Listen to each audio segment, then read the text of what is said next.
Hello, everyone. I have David Grand with us this evening, and I'm going to be a moderator and asking David some questions to share some information with our international brain spotting community. So I'm going to turn it over to you, David, to share what it is you'd like to share for this evening. Okay.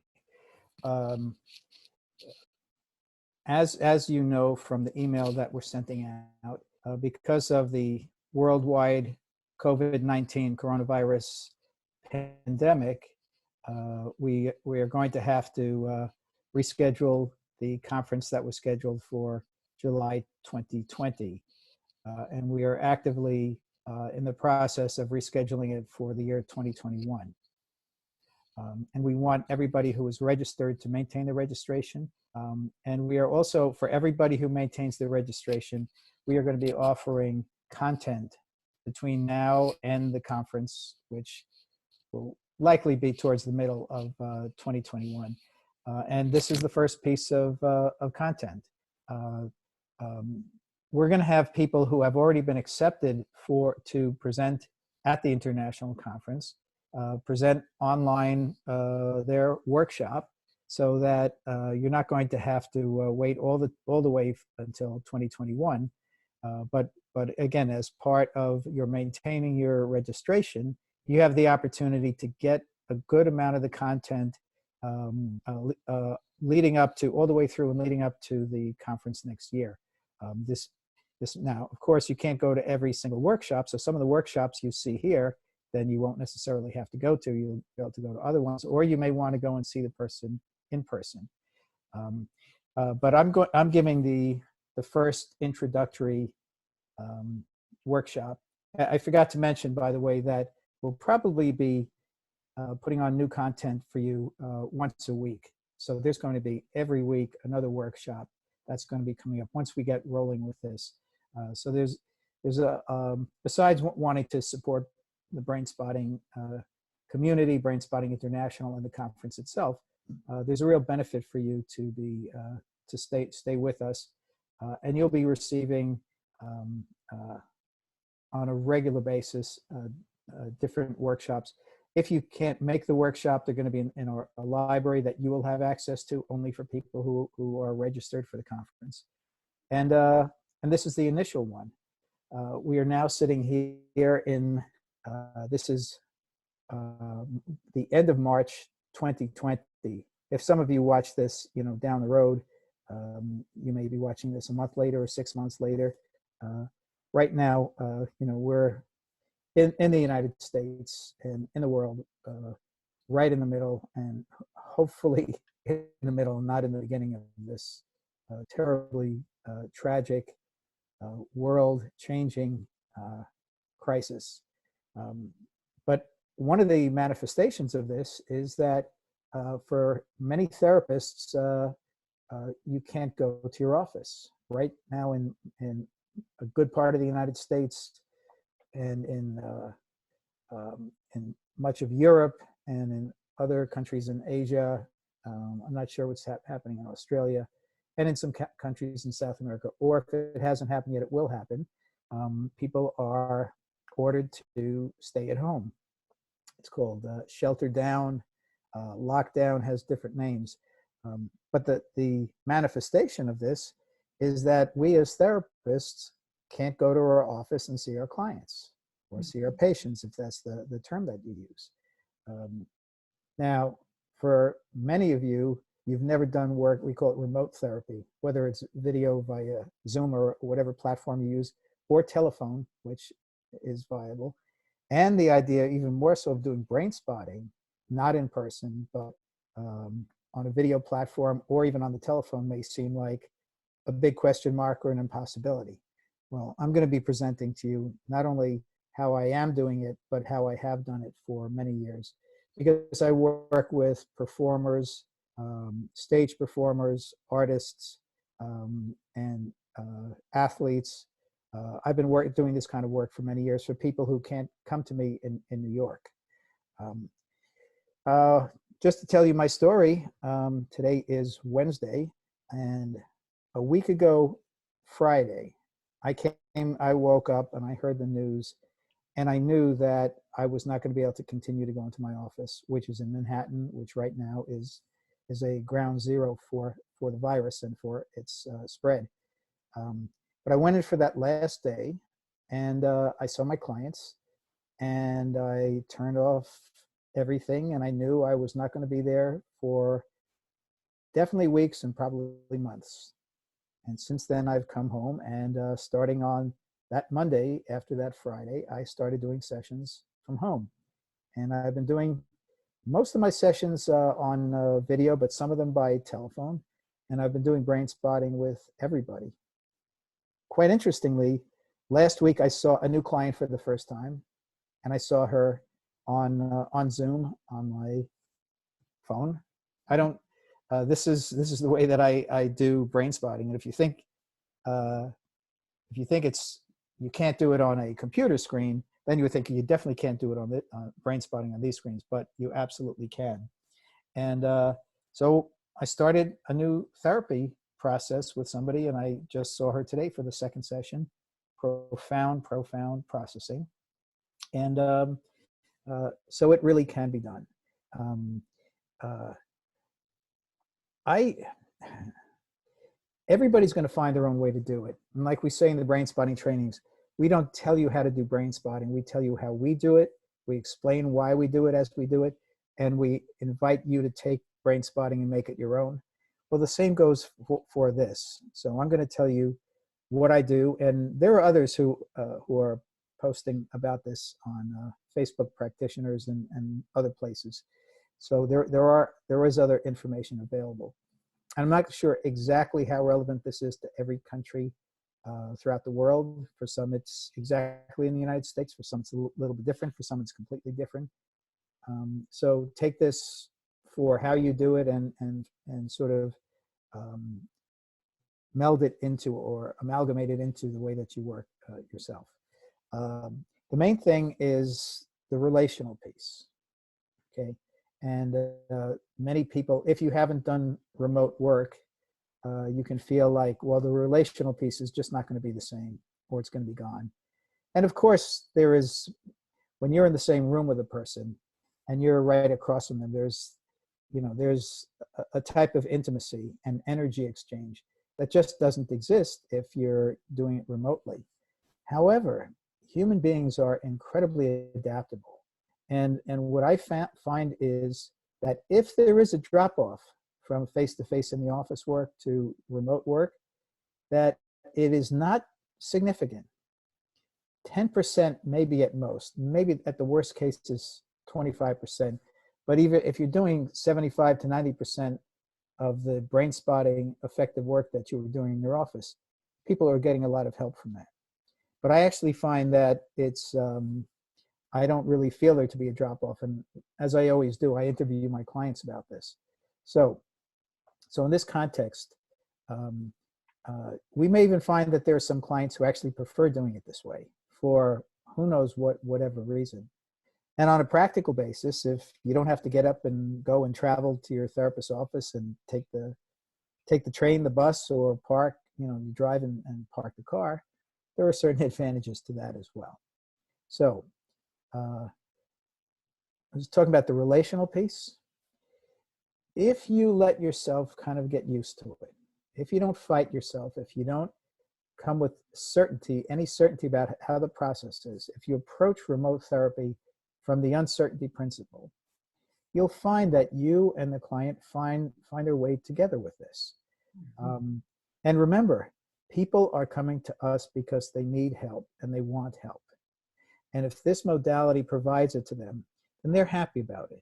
There's a lot of therapists doing something new, whether it's when you started brain spotting or if you're starting doing remote therapy. When you do something new, you have anxiety about it. I don't know if I can do it. I don't know if it works. I don't know if it's going to work. All of these different things.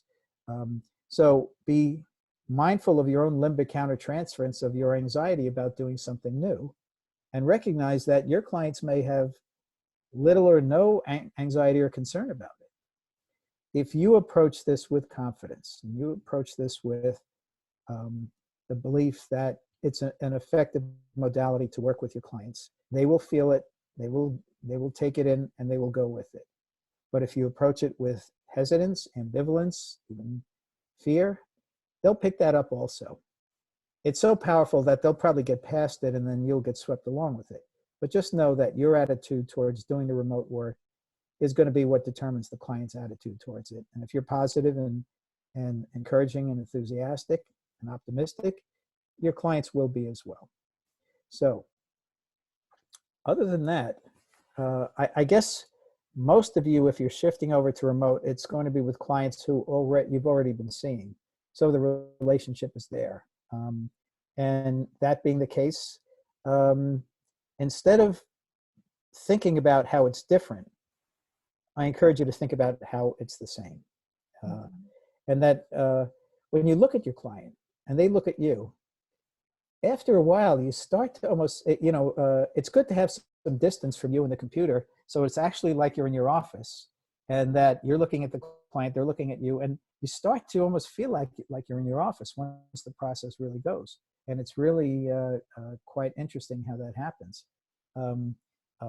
When I use my telephone to do that, I have to sort of lean it in such a way at such a distance that when I'm looking at it, it's not like just me, they're seeing my face or anything like that. Even with my iPhone, I set it up so they're at a distance. And I sit in a chair, and they're usually in a chair. And it just sort of flows into that. I want to just pause a bit, Cherie, in case you have any questions or comments about anything I've put out so far. I was just thinking about some of the situations that I've run into lately where, people have been like in their bedroom or they've been in other places, and they comment on how they feel more comfortable because they're in their own bedroom. And now they find resource spots even in their bedroom that they can use to soothe themselves in their own home. Mm-hmm. So that's what was coming up as you were talking. So you're saying that for some clients, there can be benefits and assets to them being at home when they do this. Mm-hmm. Mm-hmm. I'll bet you nobody who goes into doing remote work with people with no experience would even be aware of that or think about that. Mm-hmm. Now, the one thing you have to be careful about in people choosing where they do it is that if a person happens to be doing it in a bar and, like they have their thing on there and they're, they're drinking and they got their drinking buddies, that probably is Not the best. Yeah. Well, if they feel comfortable, that's probably not the kind of comfort that you want them to have. Mm-hmm. Mm-hmm. So, joking aside, I start the session the same way I start any other session, which is I either wait for the person to talk or I'll say, just, bring me up to date with how things have been going since our last session. Same things that I would say in face-to-face. And then the client starts rolling. And in my brain spotting sessions, which are usually an hour, some are 90 minutes, it starts off usually with 5 to 10 minutes, maybe 15 minutes of talking. And then we get into the brain spotting. And then depending on how the brain spotting goes, it's like we have 5 to 10 minutes at the end where I like to actually say, well, let's debrief, the brain spotting that we did. I'll literally use that word. Mm-hmm. You don't do that in a regular talk therapy session. You don't say at the end, let's debrief the session that we had. You don't even think that way. But here, at the end with 5 or 10 minutes, I say, let's debrief. Do you have any questions, any comments? How was that for you? And what that does, that's like a version of backloading. Mm-hmm. Okay. That's inviting the client to come back, to come out of the process, to engage in a more natural back and forth, relational verbal interchange. And what we're doing is we're drawing the client's neocortex back in the process. Mm-hmm. Because as we all know, when we do brain spotting, we're looking to bypass the neocortex to access the subcortex. And in that context, at the end, you want to re-engage the neocortex, not to shut down the subcortex, but just to get the neocortex back online. And when you say, what did you think about the process? it brings them right up to the neocortex, which is now doing what it's supposed to do, which is to reflect after the fact, Mm-hmm. the post-processing analysis. And that's the perfect time and the perfect place for the neocortex to come online. You know, going from backward to forward, the beginning of a session also involves the neocortex in terms of the anticipation of what are we going to work on today and how are we going to work on it, you know, and it can be very direct front loading, you know, providing of information, or it can be a very subtle form of front loading leading into the, you know, the brain spotting work itself. So, so that's the same, you know. In fact, most of what we do is the same. Mm-hmm. In fact, all of what we do is the same, except we're not in the same room with the person, Right. you know. So, so with that, um, uh, uh, and I'm going to talk first about online, you know, video, and then I'm going to talk about telephone, because if you have doubts about doing it with video, then you probably don't even believe it's possible to do brain spotting on the phone. Mm-hmm. Well, I have a few clients that it's now a week and a half that I've been working at home doing remote therapy. I have some clients that prefer and request the phone. Mm-hmm. Okay, think about that. What that really says is there's something about it for them, not that, well, they don't have to look at me, although that could be it, but it's more that they're able to tune in more through just listening, and they're able to hear and feel me, and they know that I can hear and feel them more just with sound, you know, and sound is a very powerful way of attuning, you know. Mm-hmm. And it's how we listen to a person's voice and cadence. It goes on, you know, simultaneous when you can see a person, but sound is much more powerful than we think. So I'm going to go to working with video. Okay. Now, based on a variety of circumstances, it's generally easier to do inside window than outside window. Okay, inside window being where and you can do it with a pointer, or you can do it without a pointer. Okay, which should you choose? Try them out both. See what your preference is. Ask your clients. See what works. Mm-hmm. I'm going to start out doing it without a pointer.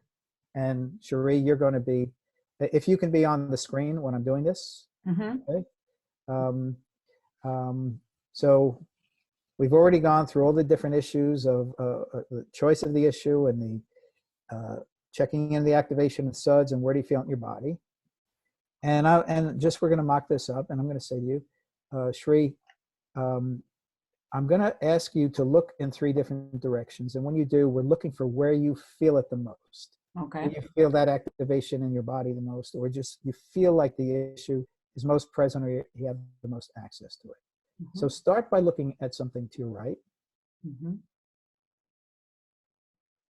Okay. Mm-hmm. Now, as you look there, just kind of remember where you're looking. Mm-hmm. Now look straight ahead.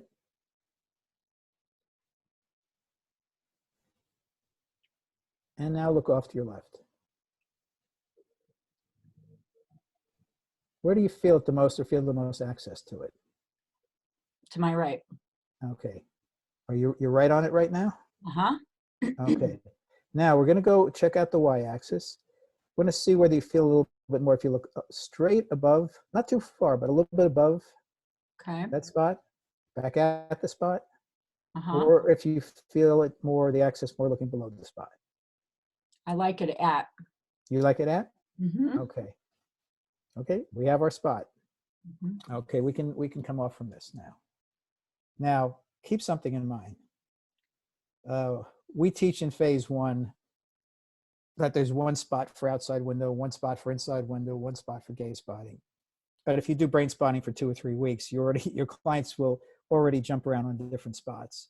And when that happens, you know, novice brain spotters, unless they're just very intuitive, get concerned that the person is not complying and staying on the spot.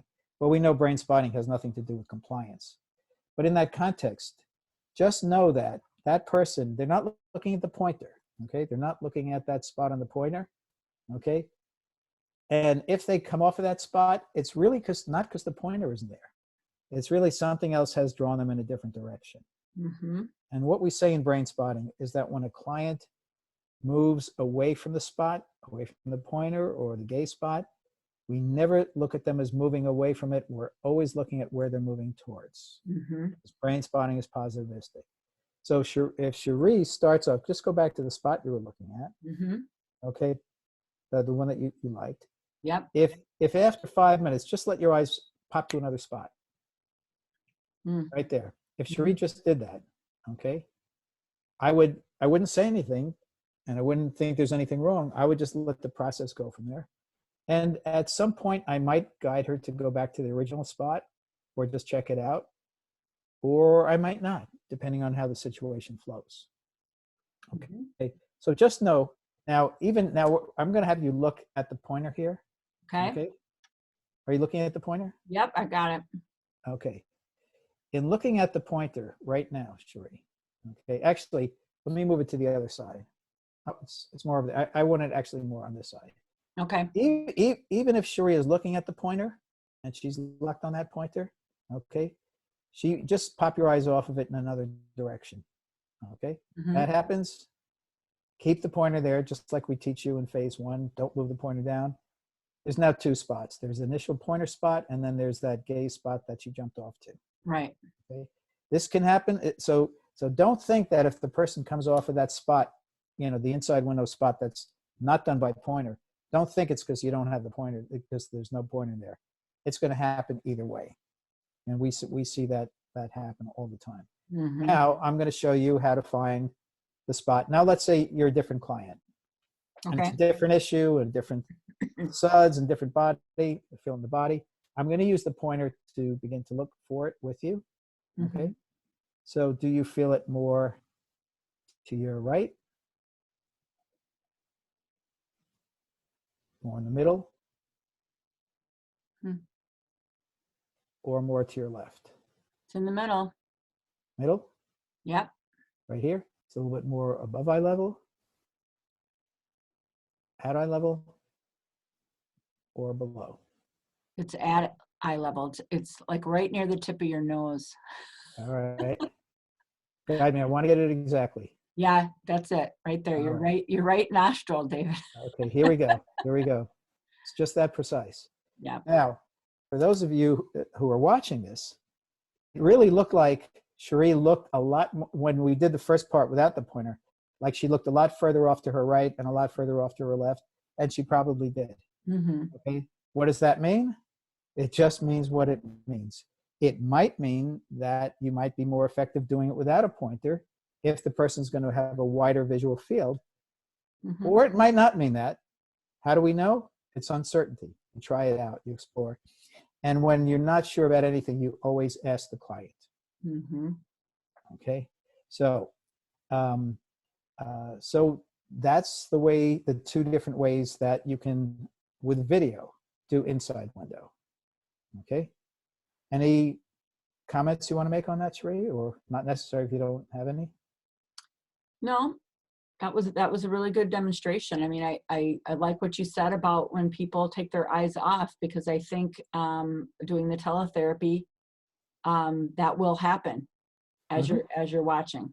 Right. So, But that happens in the office also. Yes, it just, I don't know, I just seem to notice it more. Maybe it's because there is I notice it in my office too, but I'm, because we have just this one area here, I see it more. Well, we tend to notice it more. Right. Because we can actually see the client better in a more stable way. Up close, yeah. You couldn't get this close to a client comfortably. Right. So literally what we're saying is, using video like this, you can actually see certain things more than you might be able to see them in your office. Right.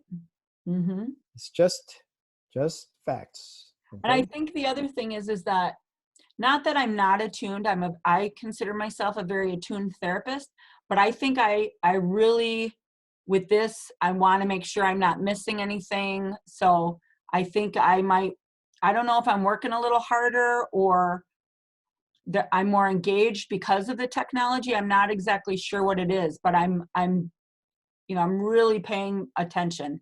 Not that I don't in the office, but there's some element of that. Now I'm going to add one more thing into this. Now we saw you do this without the pointer, and we didn't see you do this with the pointer. When I asked you, was it more to your right? Mm-hmm. You not only moved your eyes, you moved your head a little bit. Right. Okay. And then when it was to your left, you moved your head a little bit and your eyes. Okay. Mm-hmm. When we just did the pointer, it was like this, this, this. Okay? Yeah. Which is better? Which is worse? The answer is neither. Okay. It's as long as it's organic, then it's fine. If a person moves their, let's say I'll do it with the pointer. If the person moves like this, it's just completing the orienting response. Okay. Mm-hmm. So don't be concerned about your clients moving your head. In fact, if a client, you can actually do brain spotting where they just totally move their head, so more to the left, more to the middle, more to the right. Yeah. And even that is orienting. That's not orienting through the eyes moving. It's orienting through the head moving. But when the head moves like this, the visual perception moves, changes, Mm-hmm. even if the eyes are looking straight ahead. Right. So if your clients, and as Cherie did, when you say, is it more to your right, go like this, more in the middle, or to your left, it's fine. Mm-hmm. Okay. Remember, in brain spotting, nothing is a problem unless we make it a problem. Mm-hmm. Now we're going to do some outside window. Okay. An outside window is challenging. Some people love to do it by video. Some people, half and half. Some people don't feel comfortable or feel like they're not even doing it right.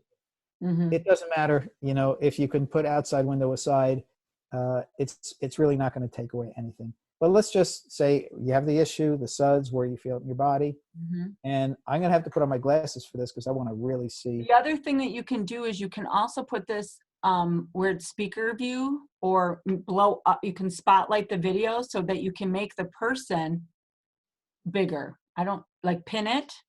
Okay. So But to do that, not, actually, probably not, because to do that, it's going to narrow the field that you can actually go across. That might be true. I'm not Okay. sure. But so I'm going to, let's say you're active. I'm going to do outside window here. Okay. I'm just going to stop every time I see one. Okay. Well, you said okay, but that doesn't count. All right, we'll keep going. Blink. Yeah. Do blink. Yep. Actually, Cherie, don't say anything. Okay. I want you to be like a patient.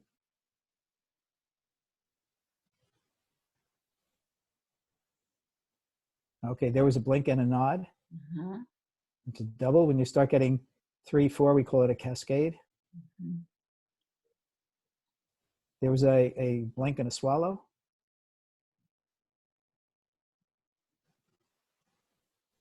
Another blink. Mm-hmm. I just saw a slight throat movement there without a blink. Another blink. I'm going off. You can't even see me here. So. Right. So you see, you can do outside window. Mm-hmm. And if you like outside window and you want to do it, you can do it. There's only one thing that's going to cause you to not be able to do it, which is to believe you can't do it. Okay. Now we're going to do gaze spotting. Okay. And if this doesn't happen naturally, then I'm going to ask you to sort of act. Okay. All right. So talk to me about, and it's not a real issue, just, this is like make believe. Mm-hmm. Just tell me what issue you'd like to work on. I'd like to work on my frustration around my puppy's training. Okay. Just tell me about what makes it so frustrating to you. Well, it's a stressful time and he's getting into everything and I'm having to really pay a lot of attention. I understand he's a puppy, but I'm trying to pay a lot of attention to him. And he's right behind me and I know he's a baby, but he's right behind me causing all these messes that I'm constantly having to pick up. Mm-hmm. Okay, you see where you're looking right now? Cherie? Yeah. Just notice what you're looking at. That's going to be the spot that we start with. Okay.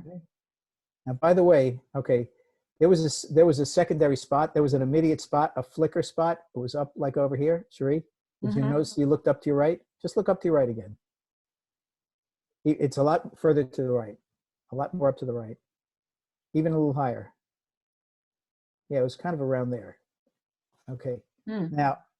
Now I was trying to induce Cherie to go back there. And if I had more time, I might say, well, think about it, the most frustrating incident you've had with this, or I might say, or where do you feel it in your body, to try to, it's like, we do this in phase 3, it's, to induce a gaze spot and an activation gaze spot. So, so here, what we were actually, you saw, we found one definite gaze spot and one possible gaze spot. And then you go from there. Mm-hmm. Okay. So let me just try if we can do some z-axis. Okay. Let's say that this is the spot. I'm gonna take you're putting your glasses on. I'm taking mine off. Okay. There we go. Let's say that this is the spot. Mm-hmm. Okay. Hmm.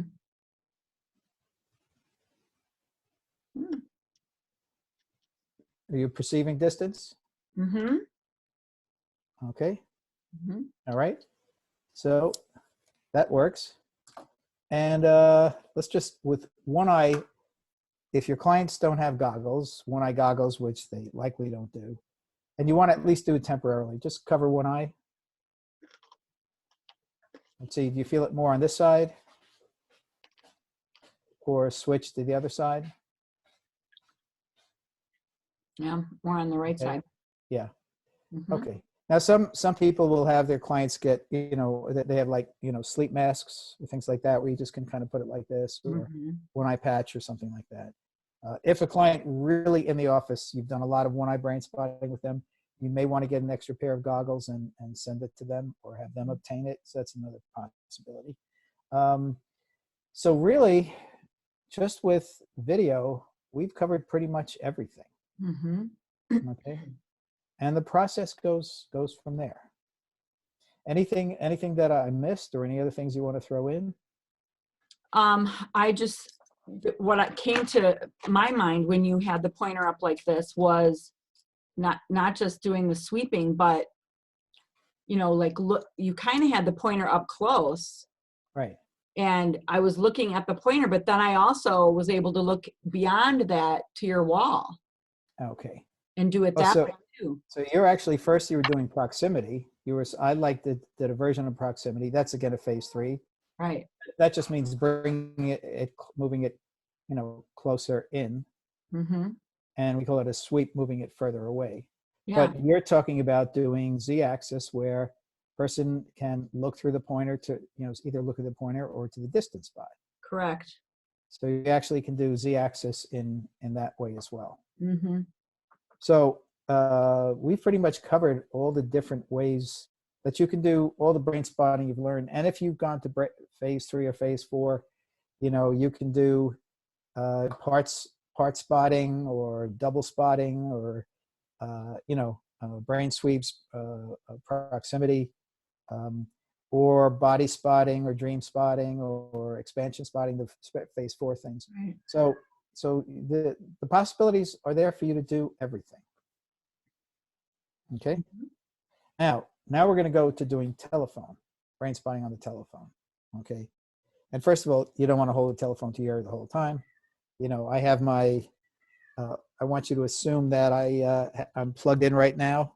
I don't want to pull the plug out or you won't hear me, but just say that I'm working on my phone and I can't see you. Okay. So we're going to do this as if it's a telephone session, and person gets on. What do? Same thing you do otherwise. Hi, how you doing? Now, I'll be honest with you, during the last week and a half, I've been checking in with how my clients are doing with their exposure to coronavirus, or if they have to stay at home, or family issue, things like that. It's kind of a natural thing to do. And most clients actually, need to talk about it a little. A few clients don't want to talk about it at all, and they shut you down, and that's fine.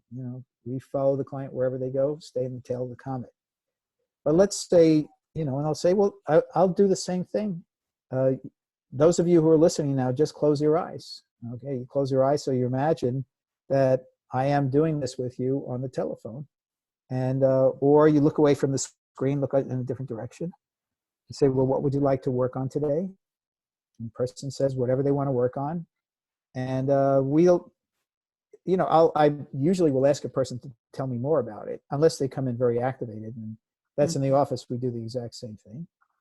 And once they talk about it for a while, I say, okay, let's do some brain spotting with this. Now, some people actually will have their own pointer. Some people will do self-use, or some people can get a pen, which is a little hard to hold up for too long, or one kind of stick or another, a mop or a broomstick or something like that. And in that way, when you ask them, is it more to your right? You say, you just move the stick to your right. It's more in the middle, and so on. You just say that. But I'm going to do it for people who don't have that.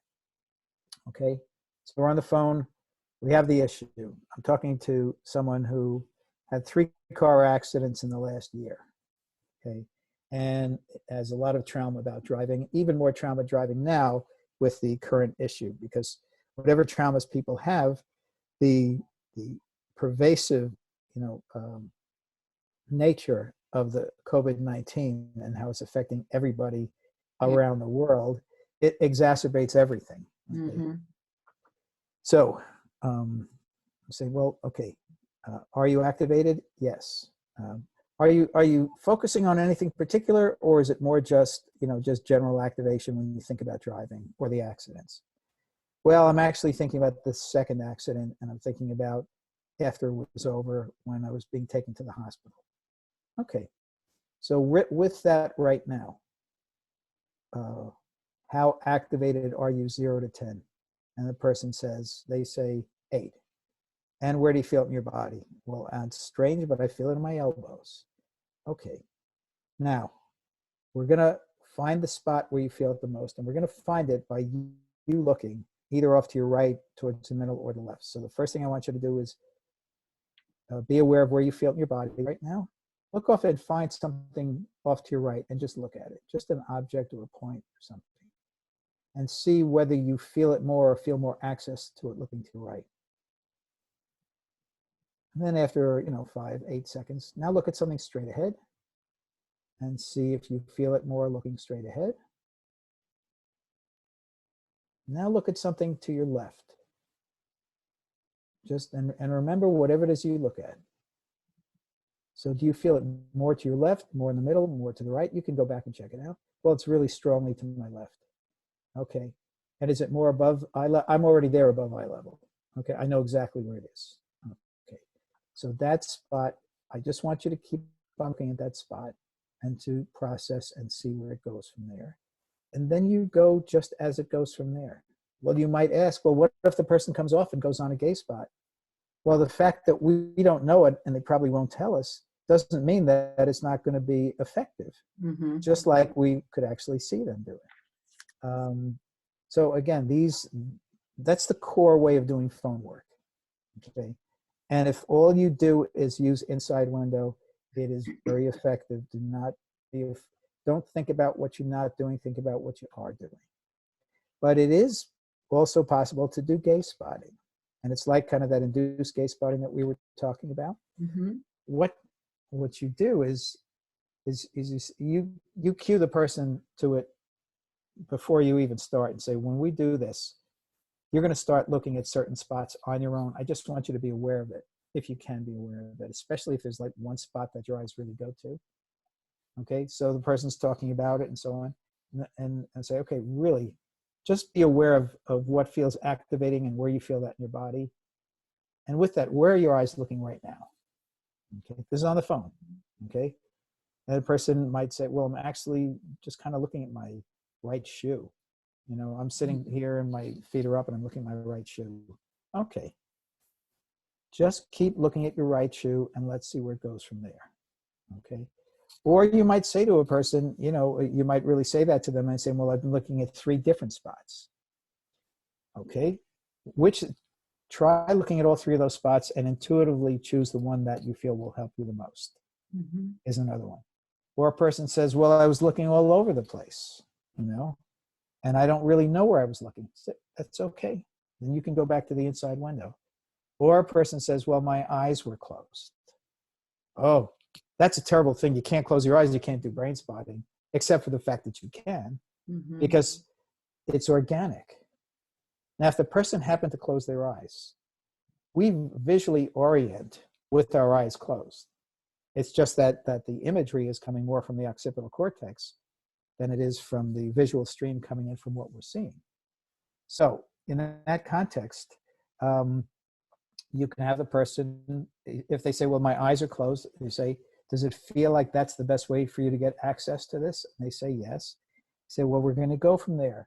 But if for some chance you open your eyes, just notice where you look immediately when you open your eyes and keep looking over there. Mm-hmm. You don't even have to tell me. Okay? So that's how you do gaze spotting with just on the telephone, and that's how you do inside window on the telephone. Mm-hmm. Sheree, anything you want to kick in on that? Let me even interrupt. Have you ever worked with people just on the telephone? I have done telephone sessions, yes. Right. Does this kind of dovetail with what you've done? Yeah, and it was unexpectedly, it was not planned. They called me from another state in a panic, Mm-hmm. and I was helping them with the panic state that they were in. Mm-hmm. And we did it on the phone, and it helped calm them down. Mm-hmm. Could you see just doing a full brain spotting treatment on the phone? Yes. I worked with many athletes that I never met, I never saw, and it Mm. was all on the phone. And you know what? It was very relational. Mm-hmm. Okay. There is something about hearing the voice. There is something about that, and that can be very relational, and they can tell by your tone that you're compassionate, that you're understanding, and just the way you were talking about this person with the car accident, you were following them and you were listening, and then you were adjusting based on what they were saying. That's attunement. Right. You listen a lot better when you don't see. Yeah. It's yes, it sounds like common sense when we say it, but it's really quite interesting. Mm-hmm. Okay. So it is efficacious. And I'll make a confession. I prefer it. Okay. That's just me. That the fact that I prefer it, don't take it to mean, well, if the developer and discoverer of brain spotting prefers it, then I have to prefer it. Mm-hmm. No, no, no, no, no, no. That's personal taste. And I'm just a brain spotting therapist, just like the rest of you are. So with that, the one thing that I left out was working with bilateral sound. Okay. Did you notice that I left it out, Cherie? I did not. Well, I could have gotten away with it, and then people would have been thinking this is great and then wondering later, well, he didn't say anything about the sound. Working with bilateral sound, if you can, if your clients can download it from my website, brainspotting.com, that's fine. If they're really old school and they need a CD, they can order it as well. You can order a CD for them or send them a CD. There are other places you can find. Fortunately, there's none of my full CDs on YouTube, but on YouTube, there are some of the tracks. Right. So if a person doesn't have it and wants to use it, and again, they'll have to keep on resetting it, you can do that as well.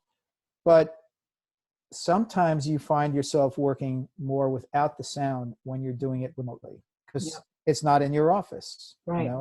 And the number one reason a person doesn't have the sound is you forgot to do anything about it. Okay. So is that a terrible thing? No. Well, if it is a terrible thing, it's a terrible thing for me because half the people I've just worked with in the last 10 days didn't have the sound. Right.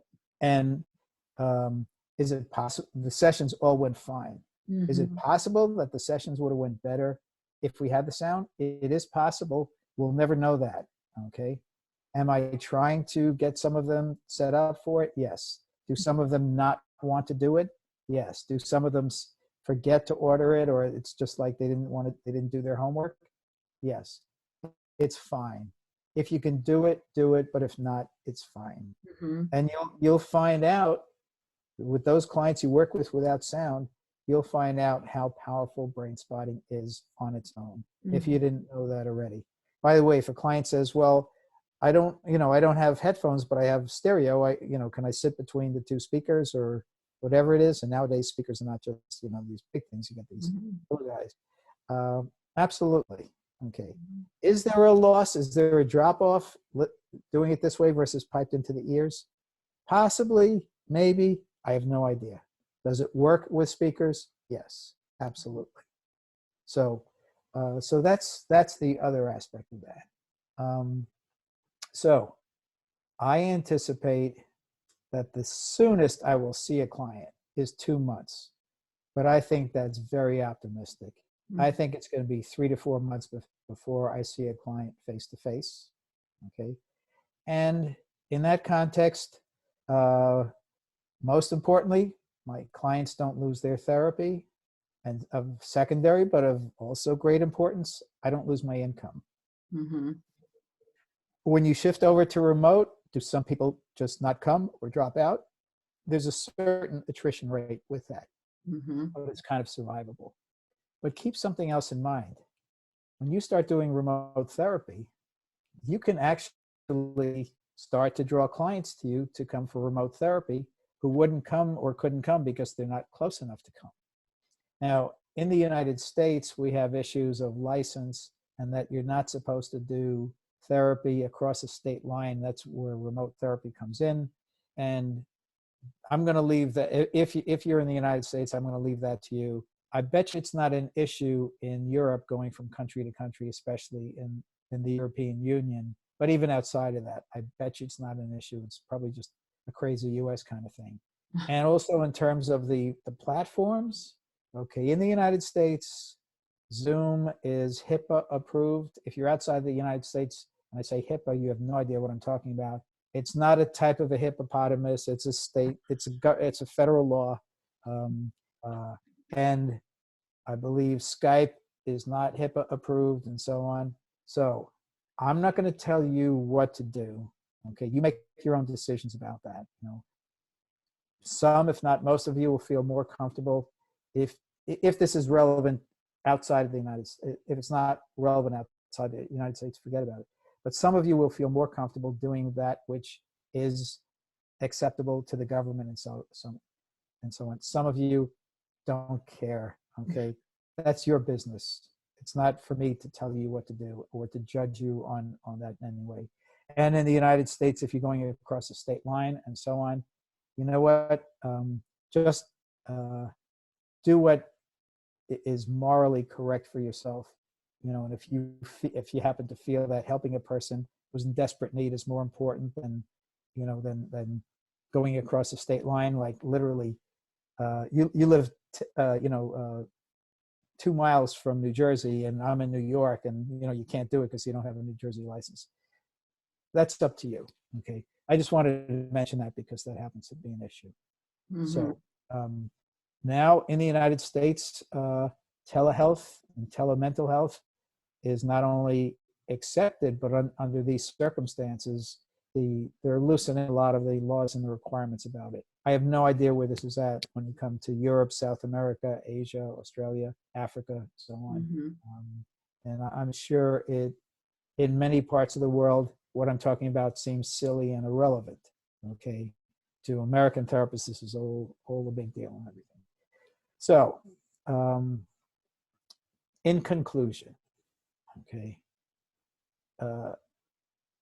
as you continue your registration, maintain your registration for the conference that will be rescheduled for 2021, you will be getting content like this that is really helpful and really valuable. And I'll be doing it at least once a month.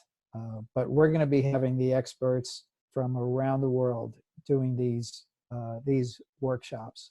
We may find a way to do it live and then have those live ones be in the library that you can come to and get. We may, when we do it, we will let you know, we'll email it to you, and we'll also email you the coordinates about how to get onto it and how to get into the library. But, and I don't know exactly when we're going to do this. We're going to try to start as soon as possible. But you're going to have a chance probably between now and the conference next year to hear at least 50 different workshops at no charge, you know, and we're not opening this up to the rest of the Brainspotting community. This is for those of you who have committed to the conference already and maintain that commitment. if other people want to see these, and hopefully they will, then they can register for the conference, and it will roll to the conference when we get the date set, and we hopefully will have them relatively soon. But this is our way of providing for you, not just in terms of the change of dates of the conference, but providing for you right now in these difficult times. And we're going to have experts talking about working with particular issues with clients in relation to COVID-19. Not that that's going to be the only thing, but everybody who comes up is going to probably relate, at least for a portion of the time, how this relates to what's going on in the current times. So thank you for those of you who have made it through with me to the end. Hopefully that's most of you. Thank you for listening to me. And I look forward to not only presenting workshops to you on a monthly basis, I look forward to watching the other workshops that the Brainspotting experts from around the world are going to be presenting. Thank you, and see you soon. Thank you, everyone. Thank you, David. Thank you, Cherie.